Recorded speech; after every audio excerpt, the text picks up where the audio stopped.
සුබ මධ්‍යාහනයක් සියලුම දෙනාට. අද 2025 ඔක්තෝබර් 21 වෙනි දින 2019 අප්‍රේල් 21 සිද්ධ වෙච්ච එදා පාස්කු දින සිද්ධ වෙච්ච මහා ඛේද වාචකයට හරියටම මාස 78ක් අදට අවුරුදු 6යි මාස 6යි.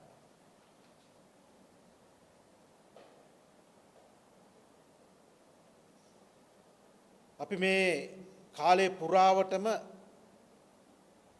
සිවිල් සමාජයේ හැටියට ආයතනයක් හැටියට ක්‍රියාදරයන් හැටියට යුක්තිය හොයාගෙන යන කණ්ඩායමක් හැටියට අපේ හඬ අවදි කළා මාධ්‍යයේ. ඒ වගේම අපේ සහෝදර කණ්ඩායමක් හැම 21 වෙනිදාම හවස කටුවපිටියේදී තමුන්ගේ ඒ සහයෝගය දැක්වුවා. පාරේ හිටගෙන ප්ලකාට් සල්ලගෙන යුක්තිය වෙනුවෙන් අදත් සවස ඒ සිදුවීමම සිද්ධ වෙනවා ඒ කටුවපිටිය හන්දියේදී. ඇයි අපි මේ ව්‍යසනය ගැන මෙච්චර උනන්දු වෙන්නේ? ඇයි අපි මේ ව්‍යසනය ගැන දිගින් දිගටම හඬ නගා කතා කරන්නේ? ඇයි අපි මේ ව්‍යසනය ගැන මෙතරම් උනන්දුවෙන් යුක්තිය හොයාගෙන යන්නට කියන මේ කාරණාවේ රැඳෙන්නේ? මම හිතන්නේ ප්‍රධානම හේතුව තමයි අපි දන්නවා යුක්තිය ප්‍රමාද වීම කියන්නේ යුක්තිය නැතිවීම කියන. Justice delayed is justice denied කියලා කතාවක් තියෙනවා. මේ කරුණු පරක්කු වෙන්න යුක්තිය පසදාලන්නට වෙන කාලය දිගින් දිගටම ඇදී යනකොට අපිට බියක් තියෙනවා. සාධාරණ ඉෂ්ට කරගන්න. යුක්තිය ළඟා කරගන්න. යුක්තිය වෙනුවෙන් සටන් කරන මේ ගැම්ම මේ ඒ කැක්කුම නැති වෙයිද කියන එක. ඒකම අපිට තේරෙනවා මේ ගමන නැත්නම් මේ යුක්තිය හොයාගෙන යන මේ ගමන අඩපණ කරන්නට නොඑක ආකාරයේ ක්‍රියාදාමයන් සිද්ධ වෙමිනුත් පවතිනවායි කියන. අන්න ඒ හින්දා තමයි අපි සංවේදී ජනතාවක් හැටියට සංවේදී පුරවැසියන් හැටියට ක්‍රියාදරයන් හැටියට යුක්තිය වෙනුවෙන් හඬ නගන අය හැටියට අපි අපේ හඬ අවදි කරන්නේ හැම 21 වෙනිදාම මේ පාස්කු ව්‍යසනයේට යුක්තිය හොයාගෙන. දැන් අපි නැවතත් ප්‍රථමයෙන්ම මේ වින්දිතයන්ට අපේ බලවත් කනගාටුව නැවතත් ප්‍රකාශ කරමින් තුවාල වෙලා තවමත් වේදනාකාරීව දුක් විඳින ඒ සියලු දෙනාටම සැනසීම ලැබෙන්නටත් කියන ප්‍රාර්ථනාවෙනුත් ඒ හැමගෙනා වෙනුවෙන්ම නිරන්තරයෙන් අපේ හඬ අවදි කරනවායි කියන පොරොන්දුවත් එක්ක මේ සවස මේ සන්ධ්‍යාවේ අපි අපේ හඬ නැවතත් අවදි කරනවා මේ පාස්කු ව්‍යසනයේ යුක්තිය හොයාගෙන යන ගමනට සහයෝගයක් හැටියට. දැන් අපි මේ යුක්තිය පසනාලන්නට ප්‍රමාද වෙන්නේ ඇයි කියන කාරණා හොයාගෙන යනකොට අපිට කාරණා කීපයක් ඉස්මතු වෙනවා. පළවෙනි එක තමයි අපි දන්නවා පාස්කු ඉරුදින සිද්ධ වෙච්ච ඒ ව්‍යසනයේ විමර්ශන අඩාල වුණා. එක වකවානුවකදී විමර්ශන සම්පූර්ණයෙන්ම අඩාල වුණා. අපිට ඉතුරු වෙලා තිබ්බේ අර පාස්කු ඉරුදින සිදුවෙච්ච ඒ ව්‍යසනය සම්බන්ධයෙන් තිබ්බ ජනාධිපති විමර්ශන කොමිෂන් සභාවේ වාර්තා විතරයි.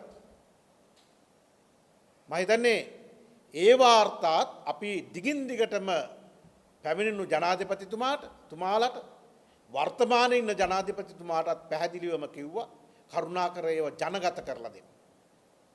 ජනතාවට මේවා දැනගැනීමේ අයිතිය ලබා දෙන්න. ජනතාවට මේ ව්‍යසනයේ පිටිපස්ස සිද්ධ වෙච්ච දේවල් ගැන දැනගන්න තියෙන ඒ උනන්දුවට ගරු කරන්න. මම හිතන්නේ ඒ තමයි අපි දිගින් දිගටම ඉල්ලපු කාරණාව. හැබැයි තවමත් අවාසනාවකට වගේ මේ රජයට මේ ජනාධිපතිතුමාටත් ඒ කාරණාව ඉෂ්ට කරන්න බැරුව ගිහිල්ලා තියෙනවා. ඒ ගැන අපි නැවතත් ඉතා ඕනෑකමින් ඉල්ලා සිටිනවා කරුණාකර මේ වාර්තා ටික ජනගත කරන්න. මොකද මෙය ඊටාම වැදගත් ජනතාවට උනන්දු ජනතාවක් ඉන්නවා. නැත්තම් වෙන්නේ ආණ්ඩුව ගැන නැත්තම් මේ අලුතෙන්පත් වෙච්ච රජය ගැනත් මිනිස්සුන්ගේ බලාපොරොත්තුවක් හීන වෙන්නට ඉඩ තියෙනවායි කියන එක තමයි අපිට කියන්න වෙන්නේ මේ කාරණාව සිදු නොවුණොත්. ඒ පළවෙනි එක. දෙවනුව අපි දන්නවා බලපෑම් තිබ්බ හින්දාම සහ මේ රජයේ පැමිණීමත් එක්කම අලුතෙන් නැවතත් විමර්ශන ගණනාවක් ආරම්භ වුණා. පරණ නවත්තලා තිබ්බ තැන් වලින් අලුතෙන් විමර්ශන ගණනාවක් ආරම්භ වුණා. ඒක ප්‍රධාන විමර්ශනය වුණේ channel 4 නාලිකාවේ ගිය ඒ වාර්තාමය වැඩසටහන ඔස්සේ කරුණු කාරණා ගොනු කිරීම. මම හිතන්නේ ඒක අපි දන්නවා දැන් මේ වෙනකොට අවස්ථා ගණනාවකදීම මහේස්ත්‍රාත් උසාවියට කරුණු කාරණා ගොනු කරලා තියෙනවායි කියලා පොලිසිය රහස් පොලිසිය මගින් ඒ විමර්ශනය කරන කණ්ඩායම් මගින් අපි අපේ අතරපත් වුණා මේ මෙච්චර කල් දීලා තිබ්බ ඔක්කොම වාර්තා අපි ඒක අධ්‍යයනය කරාගෙන යනවා මොන වගේ කරුණුද ඒවල ඉදිරිපත් වෙන්නේ කියලා. හැබැයි අවාසනාවකට වගේ අපිට පේනවා මේ ගමනේදී අකුල් හෙලන අවස්ථා. ඒ තමයි විමර්ශනය සඳහා කැඳවන අය ඒ විමර්ශනයේ මගහැරලා තමුන්ගේ තියෙන බලතල භාවිතා කරලා මේ විමර්ශනයෙන් ගැලවිලා ඉන්න උත්සාහ කිරීමක් අපිට පේන්න තියෙනවා. මොකද අපිට මතකයි මේ ළඟදී විදේශ සංචාරයක ගිය ජනාධිපතිතුමාගෙන්ම ප්‍රශ්නයක් අහනව ලැබුණා. ඒ හිටපු ශ්‍රී ලාංකිකයන්ගේ මේ රටේ පාස්කු දින ප්‍රහාරයේ ඒ විමර්ශන වලට මොකද වෙන්නේ? මම හිතන්නේ ජනාධිපතිතුමාගේ උත්තරේ උනේ දැන් අපි ඉන්නේ බොහෝම අසීරු ස්ථානයක. එහෙම නැත්නම් බොහොම සූක්ෂමෙන් පරීක්ෂණ කළ යුතු ස්ථානයක. මොකක්ද ස්ථානය? ඒ කියන්නේ පරීක්ෂණ සිද්ධ කරන්න වෙලා තියෙන්නේ. විමර්ශන සිද්ධ කරන්න වෙලා තියෙන්නේ තමුන්ගේම පාලනය යටතේ තියෙන ඒ යාන්ත්‍රණයට සම්බන්ධයි. තමුන්ගේම පාලනය යටතේ තියෙන. ඒ කියන්නේ රජයේ යටතේ තියෙන මේ යාන්ත්‍රණයට තමයි යාන්ත්‍රණයේ පුද්ගලයන්ව තමයි දැන් විමර්ශනය කරන්න සිද්ධ වෙලා තියෙන්නේ. ඒක ඊටාම අසීරු කරුණක් කියලා ජනාධිපතිතුමා එතනදී කිව්වා. ඒක මම හිතන්නේ පාර්ලිමේන්තුවේත් කිව්වා. කාඩුනාන්සේගේ උත්සවයකදීත් ජනාධිපතිතුමා කිව්වා. අපි දකිනවා ඒක කියනවා. දැන් ඒකට ගන්න ප්‍රතිඵල එහෙම නැත්නම් ඒක ගන්න ක්‍රියාමාර්ග මොනවද? ඒක තමයි මම හිතන්නේ අවශ්‍ය වෙන්නේ. ඒක සත්‍යක් වෙන්න ඇති. නමුත් ඒක ගැන ගන්න ක්‍රියාමාර්ග මොනවද? දැන් අපි දන්නවා සාමාන්‍යයෙන් යම්කිසි රජයේ සේවකයෙක්ට යම්කිසි ආවොත් එහෙම තමුන්ගේ සේවාව ගැන හරි තමුන්ගේ ක්‍රියාකලාපය ගැන හරි මොනවා හරි පැමිණිල්ලක් ඒ විමර්ශන කරන ක්‍රමයක් තියෙනවා. එක්කෝ එයාගේ වැඩ తాවකාලිකව නවත්තලා ඒ විමර්ශනය අවසන් වෙනකන් ඒ වැඩ කටයුත්ත සිද්ධ වෙන්න ඕන. නමුත් අපිට පේනවා එහෙම ක්‍රියාදාමයක් අපිට දකින්නට අමාරුයි. අපි දන්නවා දෙන්නෙක් මේ ව්‍යසනයත් සම්බන්ධව channel 4 නාලිකාවේ ඒ විමර්ශනවලදී අත්අඩංගුවට අරන් ඉන්නවා.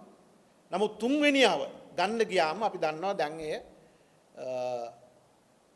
උසාවියේ තියෙන නඩුවක් බවට පත් වෙලා තියෙනවා. ඔහු රිට් ආඥාවක් දාලා එකෙන් ඔහුව අත්අඩංගුවට ගැනීම වළක්වාලන්නට කියන ඉල්ලීමක් එක්ක තියෙන නඩුවක් දැන් ගොනු වෙලා තියෙනවා. එතකොට වෙන්නේ අර ක්‍රියාදාමය නැත්නම් මේ සිදුවේගෙන යන ඒ විමර්ශන කටයුතු අඩාල වෙන එක. ඉතින් මේවා තමයි අපි දකින්නේ මේ යන ගමන නැත්නම් යුක්තිය හොයාගෙන යන ගමන අඩාල කරන අවස්ථා. ඒකක්. දෙවනුව අපි දන්නවා විමර්ශනය කරන අයට විමර්ශන කරලා කරුණු ඉදිරිපත් කරන්න ඕනේ නීතිපති දෙපාර්තමේන්තුව. එතකොට නීතිපති දෙපාර්තමේන්තුවේ තමයි එයාලා ගොනු කරන්න වෙන්නේ ඒ චෝදනා ගොනු කරන්න.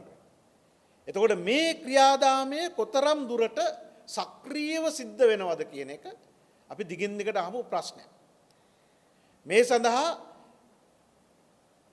නීතිපති දෙපාර්තමේන්තුව මොනතරම් උනන්දුවක් දක්වනවද කියන එක අපි නිරන්තරයෙන්ම අහපු ප්‍රශ්නයක්. ඒ හින්දා තමයි කාර්යුනාංශ ප්‍රමුඛ සභාවත් අපි සිවිල් සමාජය හැටියට කණ්ඩායමත් හැම කෙනෙක්ම මේ සඳහා වෙහෙසෙන හැම කෙනෙක්ම ඉල්ලා සිටියේ මේ කාරණාව සම්බන්ධයෙන් අපොයින්ට් කරන්න කියලා නැත්නම් පත් කරන්න කියලා විශේෂ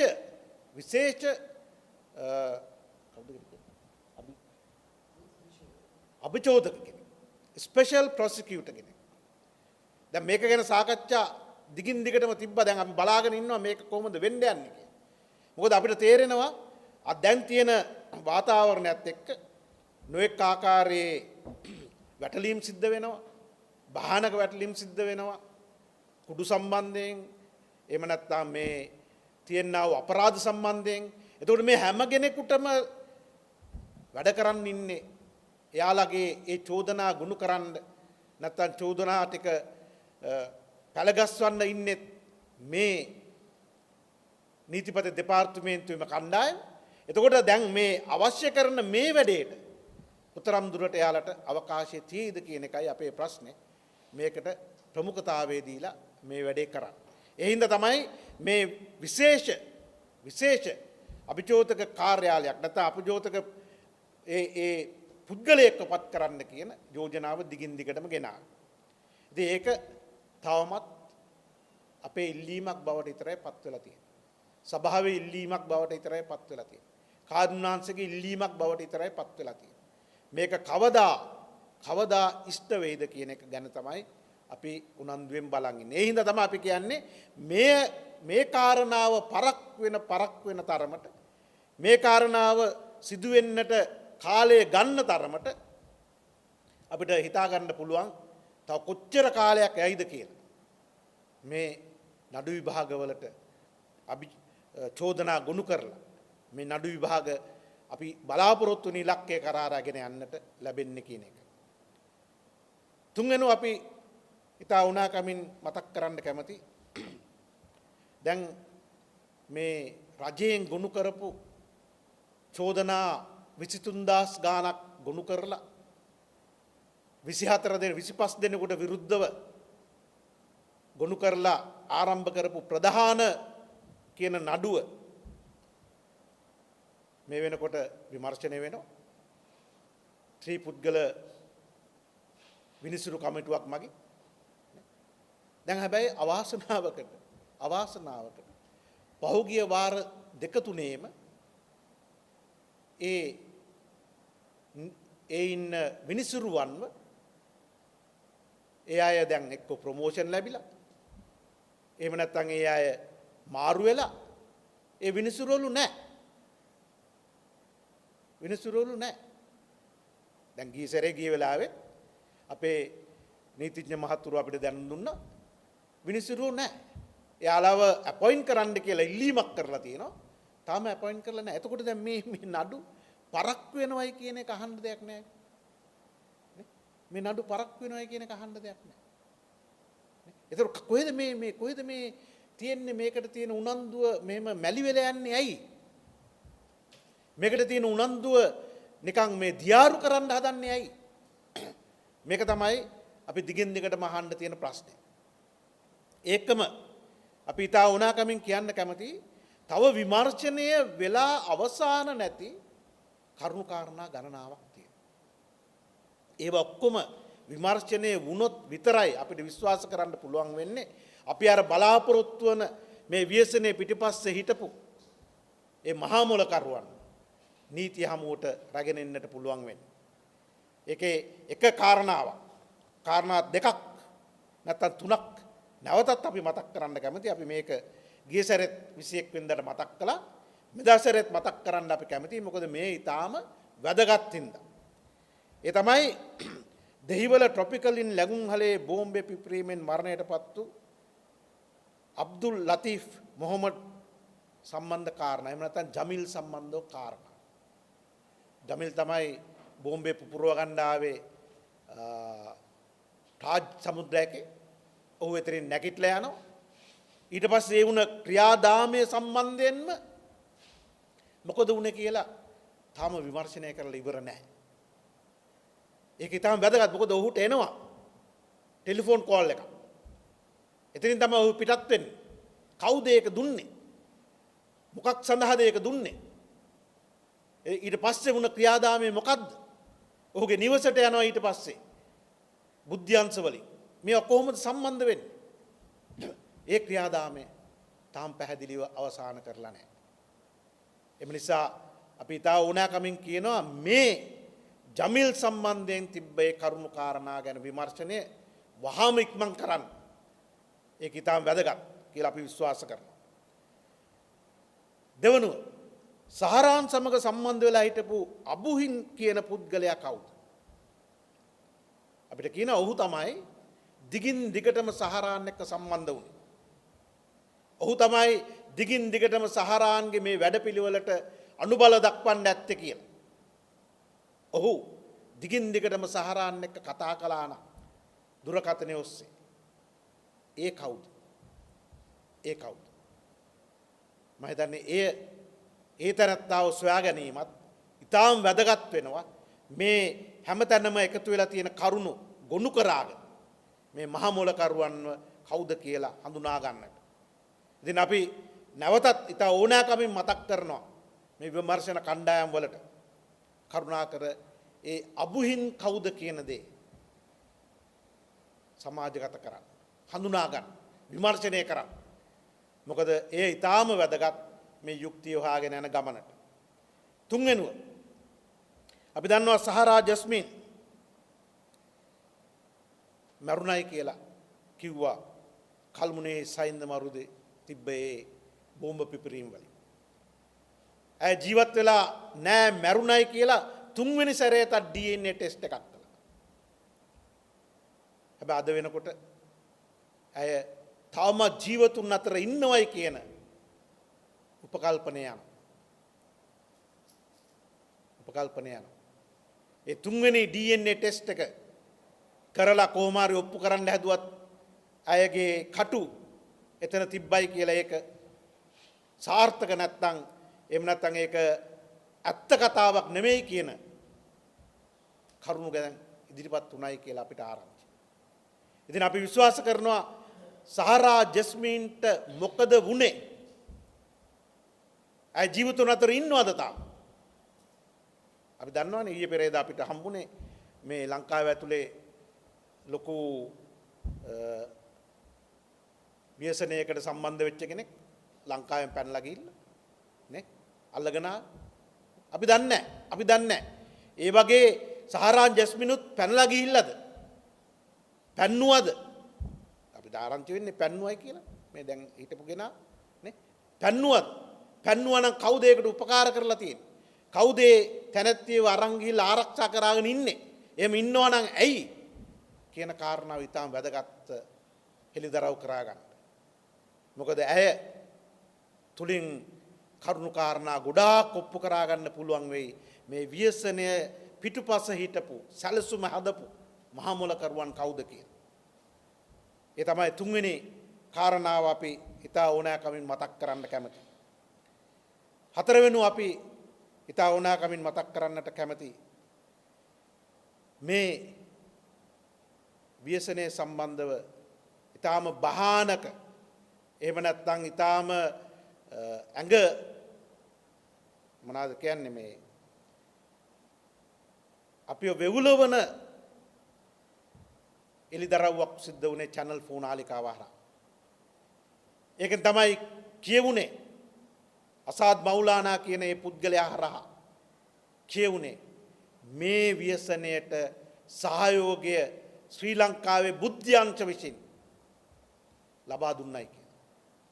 ඒ විතරක් නෙමෙයි ඒ බුද්ධ්‍යංශ මෙහෙයෝ හස්තයන් දේශපාලන ශේෂ්ඨයේ තිබ්බයි කියන. මේක ඊටාම භයානක තත්ත්වයක්. මේක ඊටාම භයානක තත්ත්වයක්. ඉතින් අපි අර channel 4 නාලිකාව සම්බන්ධව ආරම්භ කරලා තියෙන විමර්ශන තව වඩාත් තීව්‍ර කරලා තව වඩාත් මේක ගැඹුරින් කරලා මේ සත්‍ය හොයාගන්න කියන පණිවිඩය අපි දෙන්නට ඊටාම ඕනෑකමින් කැමති මේ මොහොතේදී මාස 78ක් ගෙවන මේ දවසේදී. මොකද මේ ව්‍යසනයේ පිටුපස මේ හස්ත ටික හඳුනා ගන්නට පුළුවන් වුණොත් මම හිතන්නේ අපේ රටට වෙලා තියෙන හෙනේ මේ රට මෙහෙවන මේ අద్භූත බලවේග දේශපාලනයට සම්බන්ධ වෙන්න පුළුවන්. එහෙම නැත්නම් අනිකුත් තරාතිරම් වලට බලයට සම්බන්ධ වෙන්න පුළුවන්. මේ හැම කෙනෙක්ම අපිට එලිදරව් කර ගැනීමේ හැකියාව ලැබේ කියන විශ්වාසය අපිට තියෙනවා. මොකද මෙය එතනින් විතරක් නෙමෙයි. මේට සම්බන්ධ වෙලා හිටියානම් බැරි වෙලාවත් ජාත්‍යන්තරේ එයත් හොයා ගැනීමට අපට අවකාශයක් ලැබෙයි කියන විශ්වාසය අපිට තියෙනවා. ඒ නිසා අපි නැවතත් මේ මාස 78ක් පිරෙන මේ ව්‍යසනයේට මාස 78ක් පිරෙන අද දවසේදී අපි තාවුනා කමින් මේ වර්තමාන රජයට අනුර කුමාර දිසානායක ප්‍රමුඛයි රජයට තාවුනා කමින් කියා සිටිනවා. ඔබ දුන්නු පොරොන්දුව අමතක කරන්න එපා. ඔබ දුන්නු පොරොන්දු කඩ වෙන්නට ඉඩ දෙන්න එපා. ඔබ කියපු වචන පුස්සක් බවට පත් කරන්න එපා. ඔබ කෙරෙහි ජනතාව තියාගත්ත බලාපොරොත්තු සුණු විසුරු කරන්නට එපා. ඒ නිසා නිර්භීතව තමුන්ගේ මේ තියෙන තමුන් දැන් මේ කරාගෙන යන ආණ්ඩු ක්‍රමය තුල ආණ්ඩුව තුල තියෙනා වූ සෑම බලවේගයක්ම ගොනු කරගනිමි. සෑම ශක්තියක්ම ගොනු කරගනිමි. මේ ව්‍යසනයේ යුක්තිය හොයලා දෙන්නට කැප වෙන්නට කියන ඒ ආරාධනාව නැවතත් අපි ඔහුට කරනවා. එසේ කරමින් අපි ක්‍රියාදරයන් හැටියට මේ ව්‍යසනයෙන් පීඩාවට පත්වෙච්ච ඒ වින්දිතයන්ට කියනවා අපි ඔබත් එක්ක මේ සටන අවසානයේ දක්වාම අපි ඔබත් එක්ක මේ සටනේ අවසානයේ ළඟා කරගන්නකම් අපි නොබියව අපි කැපවීමෙන් මේ ගමන ඉන්නවයි කියන පොරොන්දුව දෙමින් මම මගේ මේ වචන සුවල්පය අවසන් කරනවා. ස්තුතියි.